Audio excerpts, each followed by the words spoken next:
Video में कि fridge जो है हमारा वो किस तरीके से कार्य करता है, उसके अंदर ऐसे क्या क्या कंपोनेंट्स लगे रहते हैं और कौन कौन से एब्जॉर्व करने का काम करती है। उसके बाद आता है हमारे पास ये हमारी कैपिलरी ट्यूब यानी एक्सपेंशन वॉल्व जो लगी हुई है वो कैपिलरी ट्यूब टाइप की लगती है डोमेस्टिक लेवल पे।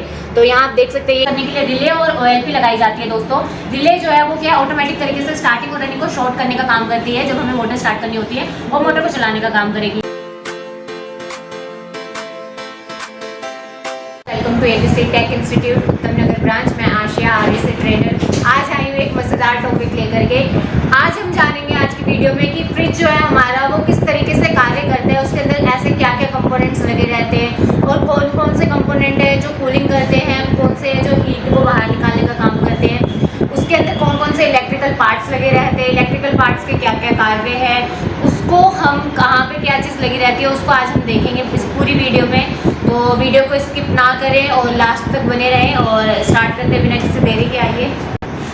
तो देख सकते हैं यहाँ पे आप ये रहा हमारा फ्रिज, सिंगल डोर रेफ्रिजरेटर है ये हमारे पास। तो इसके पार्ट्स देखते हैं कि पहले क्या क्या लगे हुए हैं। तो सबसे पहले स्टार्ट करते हैं पीछे बैक साइड से। तो अगर मैं इसके मैकेनिकल पार्ट्स की बात करूँ तो आप सबसे पहले मैकेनिकल पार्ट्स में देखेंगे हमारा कंप्रेशर। देख सकते हैं ये सील्ड टाइप है, रेसिप्रोकेटिंग कंप्रेशर यूज़ किया जाता है इसके अंदर। कंप्रेशर का क्या कार्य होता है दोस्तों? कंप्रेशर का कार्य होता है कंप्रेशन करना है, कंप्रेस करना, यानी कि ये क्या करता है लो प्रेशर रेफ्रिजरेंट को हाई प्रेशर रेफ्रिजरेंट में डिस्चार्ज करने का काम करता है, प्रेशर बढ़ाने का काम करता है। अगर मैं सिंपल लैंग्वेज में अगर आपको समझाऊँ। उसके बाद आप ये देख सकते हैं ये हमारा कंडेंसर है। कंडेंसर कौन सी टाइप की है? वायर मैश टाइप की कंडेंसर लगाई जाती है इसके अंदर। और कंडेंसर जो कार्य करता है वो होता है आपके रेफ्रिजरेंट की हीट को रिजेक्ट करने का काम करता है, यानी उसको रिमूव करता है, और आपका जो वेपर रेफ्रिजरेंट है उसे लिक्विड में चेंज करने का काम करता है। ये इसकी फिन्स होती है जो कि इसका सरफेस एरिया बढ़ाने के काम आती है। अब इसके बाद आप देखेंगे नेक्स्ट पार्ट जो है मैकेनिकल में वो ये रहा हमारे पास फिल्टर ड्रायर। इसके अंदर सिलिका जेल होती है। देख सकते हैं मैं जब इसको हिला रही हूँ तो आवाज़ आ रही होगी आपको। छोटी छोटी गोलियाँ रहती है। सिलिका जेल क्या करती है आपके रेफ्रिजरेंट की जो मॉइस्चर रहता है, जो भी नमी रहता है उसको अवशोषित करने का काम करती है, यानी उसे एब्जॉर्व करने का काम करती है। उसके बाद आता है हमारे पास ये हमारी कैपिलरी ट्यूब यानी एक्सपेंशन वॉल्व जो लगी हुई है वो कैपिलरी ट्यूब टाइप की लगती है डोमेस्टिक लेवल पे। तो यहाँ आप देख सकते हैं ये कैपिलरी ट्यूब लगी है। इसका कार्य होता है ये हाई प्रेशर लिक्विड रेफ्रिजरेंट के प्रेशर को रिड्यूस करने का, यानी उसे कम करने का काम करती है। क्योंकि इसका डाया कोई भी चीज़ बड़ी जगह से आकर छोटे से निकलती है तो उसका क्या प्रेशर अचानक से ड्रॉप होता है, यानी कम हो जाता है। तो ये आपकी जो कैपिलरी ट्यूब है वो इसका प्रेशर को कम करने का काम करते हैं, जो रेफ्रिजरेंट आपका आ रहा है। उसके बाद ये रेफ्रिजरेंट हमारी ये जो कैपिलरी ट्यूब है वो अंदर जा रही होती है, कहाँ? कूलिंग कॉइल के अंदर। तो आपको अभी कूलिंग कॉइल दिखाते हैं।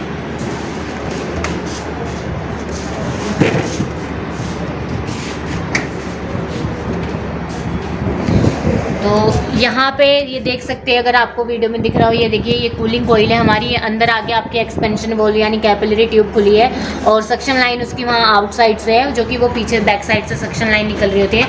हमारा इवेपोरेटर क्या करता है काम दोस्तों? यहाँ पे जो आपका लिक्विड रेफ्रिजरेंट आ रहा होता है वो क्या करता है, यहाँ आपके जो भी खाद्य पदार्थ रहते हैं, फल फ्रूट्स जो भी आपने रखा होता है खाने पीने की चीज़ें, उसकी हीट को क्या करता है ये एब्जॉर्व करने का काम करता है। जब ये हीट इसको एब्जॉर्व करती है इवेपोरेटर कॉइल, तो आपका जो लिक्विड रेफ्रिजरेंट है वो किस में चेंज हो जाता है दोस्तों? वेपर में चेंज हो जाता है। और वो सक्शन लाइन के द्वारा, ये आप देख सकते हैं ये बैक साइड में सक्शन लाइन आ रही है हमारी, यहाँ से ये देख सकते हैं ये सक्शन लाइन द्वारा फिर से कहाँ जाता है? आपके कंप्रेशर में आ जाता है। तो ये फिर ये साइकिल चलती रहती है। एक बारी मैं आपको पूरी तरीके से एक अच्छी तरीके से पूरी रेफ्रिजरेशन साइकिल बता देती हूँ कि किस तरीके से ये कार्य करती है। तो कंप्रेसर जब हमारा चलता है, जब हम इसे सप्लाई देते हैं तो ये क्या करता है, ये सक्शन लाइन द्वारा क्या करता है लो प्रेशर लो टेम्परेचर के वेपर रेफ्रिजरेंट को यानी वाष्प को खींचता है, सक करता है और उसको प्रेशर बढ़ाता है कंप्रेस करके, उसे डिस्चार्ज लाइन के द्वारा, ये देख सकते हैं जो कंडेंसर के बाद कंडेंसर के साथ जो लगी रहती है लाइन वो उसे डिस्चार्ज लाइन कहते हैं, ये जो पतली वाली होती है। तो ये क्या करती है, इसको high pressure high temperature vapour refrigerant पे डिस्चार्ज करती है। और ये high pressure high temperature vapour refrigerant आपका कंडेंसर में जाता है। कंडेंसर का मैंने पहले ही काम बताया था कि ये इसकी हीट को यानी इसकी ऊष्मा को बाहर निकालने का काम करता है।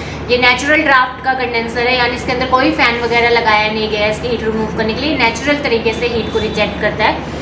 तो जब ये इसकी हीट निकाल देता है आपके वेपर रेफ्रिजरेंट की, तो आपका वेपर रेफ्रिजरेंट हीट निकालने के बाद लिक्विड में चेंज हो जाता है और वो लिक्विड रेफ्रिजरेंट पर प्रेशर उसका हाई रहता है, वो आपका जाता है फिल्टर ड्रायर में। फिल्टर ड्रायर में उसके जो भी डस्ट पार्टिकल, जो भी अशुद्धियाँ रहती है उसको फिल्टर करके और जो भी उसके अंदर मॉइस्चर रहता है उसे ये सिलिका जेल एब्जॉर्ब कर लेता है, यानी सोख लेता है। उसके बाद वो हाई प्रेशर कहाँ जाता है आपका कैपिलरी ट्यूब में। कैपिलरी ट्यूब का डाया बहुत छोटा होता है, तो ये इसको क्या प्रेशर ड्रॉप हो जाता है। यहाँ पे आके जो हाई प्रेशर लिक्विड रेफ्रिजरेंट है वो किस में चेंज हो जाता है, लो प्रेशर लिक्विड रेफ्रिजरेंट में। और ये लो प्रेशर लिक्विड रेफ्रिजरेंट फिर हमारा कहाँ एंटर करता है, आपके अंदर कूलिंग कॉइल में। आप देख सकते हैं यहाँ पे जब ये कूलिंग कॉइल में बह रहा होता है तो ये आपके जो भी खाद्य पदार्थ की ऊष्मा रहती है उस हीट को ये क्या करता है, अवशोषित करता है, यानी एब्जॉर्ब करता है। और जब ये एब्जॉर्ब करता है हीट को, तो जो लिक्विड रेफ्रिजरेंट होता है हमारा वो चेंज हो जाता है वेपर रेफ्रिजरेंट में। और वही low pressure low temperature vapour यानी कि वाष्प रेफ्रिजरेंट हमारा कहाँ जाता है, सक्शन लाइन के द्वारा फिर से हमारा यहाँ पे कंप्रेशर में आ जाता है। इस तरीके से ये बार बार ही साइकिल चलती रहती है। हमारे जो भी यहाँ पे खाद्य पदार्थ है वो क्या, उसका टेम्परेचर लो हो जाता है, लो टेम्परेचर पे वो मेंटेन भी होते रहते हैं और यहाँ से हीट रिजेक्ट होती रहती है। कंप्रेशर हमारा प्रेशर बढ़ाने का काम करता है, जबकि कैपिलरी ट्यूब जो है हमारी वो प्रेशर घटाने का काम करती है। अब बात करते हैं इसके इलेक्ट्रिकल पार्ट्स क्या क्या लगे रहते हैं। तो इलेक्ट्रिकल पार्ट्स में हमारा कंप्रेशर भी जो होता है इलेक्ट्रिकल पार्ट्स में काउंट होता है, क्योंकि इसके अंदर मोटर वाइंडिंग होती है। साथ ही साथ इसके बाहर में जो कनेक्शन करने के लिए रिले और OLP लगाई जाती है दोस्तों। रिले जो है वो क्या है, ऑटोमेटिक तरीके से स्टार्टिंग और रनिंग को शॉर्ट करने का काम करती है जब हमें मोटर स्टार्ट करनी होती है, और मोटर को चलाने का काम करेगी। OLP जो लगी हुई रहती है दोस्तों वो क्या करती है, कंप्रेशर की सेफ्टी के लिए लगाई जाती है, क्योंकि कंप्रेशर जब चलते चलते बहुत ज़्यादा वर्क करता है तो वो क्या है, ओवर हीट हो जाता है। और ओवर हीटिंग की वजह से क्या है, उसकी मोटर वाइंडिंग जो है वो जल भी सकती है, खराब भी हो सकती है। ऐसा ना हो, ऐसी स्थिति ना बन के आए तो उसके लिए OLP लगाई जाती है, जिसकी फुल फॉर्म होती है ओवरलोड प्रोटेक्टर। नाम से पता चलता है कि ओवरलोडिंग की स्थिति में वो क्या करता है, कंप्रेशर को प्रोटेक्ट करने का काम करता है। अंदर आपके 3 इलेक्ट्रिकल इक्विपमेंट लगे रहते हैं, यहाँ आप देख सकते हैं।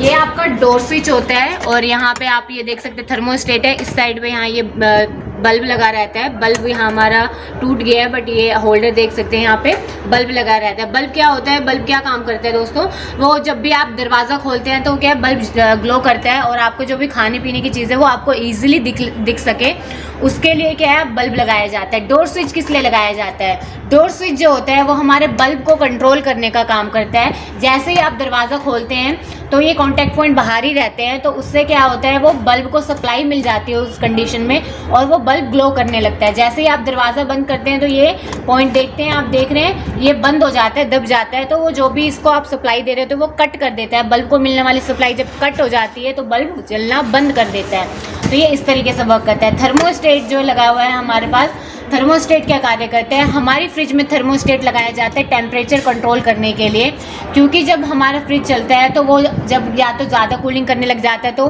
बहुत ज़्यादा आइस आती है। आप देख सकते हैं सिंगल डोर में सबसे ज़्यादा इशू यही रहता है, तो वो इसलिए रहता है क्योंकि उसमें थर्मोस्टेट ख़राब रहता है या फिर सही जगह से फिट नहीं होता है। तो टेम्परेचर कंट्रोल करने का काम जो हमारी फ्रिज के अंदर करता है वो थर्मोस्टेट करता है। जैसे ही आपका जो आपने डिज़ायरेबल टेम्परेचर सेट किया होता है वो आने पर ये क्या कर देता है, कंप्रेशर की सप्लाई को कट कर देता है, जिससे कि कंप्रेशर हमारा चलना बंद कर देता है। और जैसे ही फिर दोबारा हमारे फ्रिज के अंदर हीट उत्पन्न होने लग जाती है, यानी टेम्परेचर रेज होता है, बढ़ने लग जाता है, तो ये फिर से ऑटोमेटिक तरीके से क्या सप्लाई देने लग जाता है कंप्रेशर को। और कंप्रेशर जब चलना स्टार्ट कर देता है तो हमारी रेफ्रिजरेशन साइकिल भी चलती है। रेफ्रिजरेशन साइकिल चलेगी तो ऑटोमेटिक तरीके से हमारा क्या है, खाद्य पदार्थ ठंडा होता रहेगा और अच्छे से काम करेगा। आपका फ्रिज जो भी आपने टेम्परेचर दिया हो वो मेंटेन होता रहता है। तो इस तरीके से हमारा फ्रिज जो है दोस्तों वर्क करता है। आई होप आपको वीडियो अच्छी लगी होगी और थोड़ी भी इन्फॉर्मेशन मिली हो तो लाइक कमेंट एंड शेयर ज़रूर करें। और आज की वीडियो में इतना ही, मिलते हैं नए टॉपिक के साथ अगली वीडियो में। Thank you.